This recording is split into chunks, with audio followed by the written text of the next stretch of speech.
When Rick Scott was running for governor, he promised not to cut funding for public education.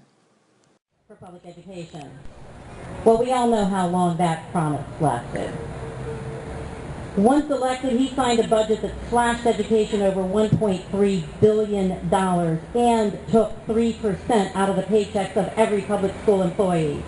At the same time, he supported massive unfunded mandates for schools that led to thousands of lost jobs and turmoil in classes from one end of the state to the other.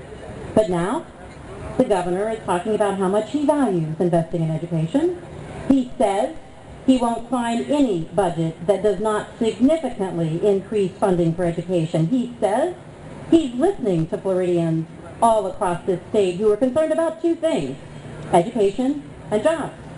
Well, he's right about one thing. We do care about education and jobs, but do we really believe we're talking about the same thing? No! Do we trust him? No!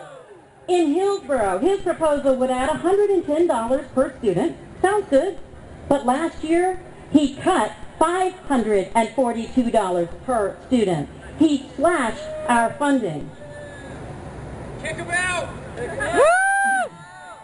Okay, that's an inch, that $110. It's an inch in the right direction, but miles from where we need to be. The governor says he wants to create high-paying jobs for Florida by investing in public education, but his budget puts little more than a Band-Aid on the massive cuts from the past few years. His budget is miles away from a real investment in public education.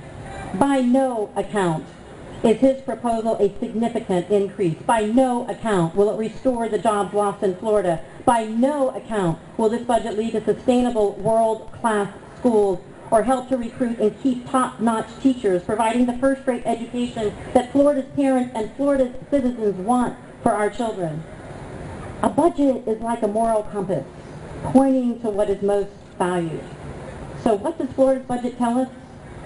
It tells us that those who establish Florida's budget value corporations more than families. Last spring, Rick Scott and his extremist allies in Tallahassee gave away billions to corporations while cutting more than $1 billion from our already cash-strapped public schools and picking the pockets of our teachers, our nurses, our state workers, our police, and our firefighters. So now is the time to let our legislators know the governor's proposal isn't significant. If his budget proposal is enacted, spending will still stand nearly $800 per student less than 5 years ago. Compared to all other states, we have long languished near the bottom in spending per student. Last year put us even closer to the bottom, and this proposal won't change that. Now is the time to push our legislators to do the right thing and send the governor a budget that truly does put us on the path towards funding a world-class education for our kids. The Florida legislative session started today. We could just call that hunting season. And Florida's children, Florida's families, Florida's teachers have a target on our backs. Because whenever they convene, there's no telling what harm they will do, except it is a certainty that they will do harm. As a concerned citizen, I don't want to be scared. Do you? No! As a teacher, I don't want to be worried. Would you? No! As someone who cares deeply for our children and their future, Florida's future, I don't want to be afraid. Do you? No! I care about the quality of education in Florida. I care about the health of Florida's economy. I care about the environment. I care about the ability of Floridians to have equality in education, in voting rights, employee rights, and freedom of expression. Don't you? Yes! So, for all Floridians who care, it's game time.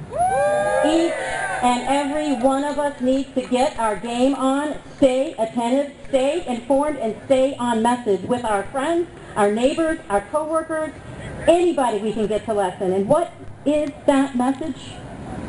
Our children deserve better. Our families deserve better. Florida deserves Better! And we can, we will, we must do better. Our future depends on it. Thank you. Woo!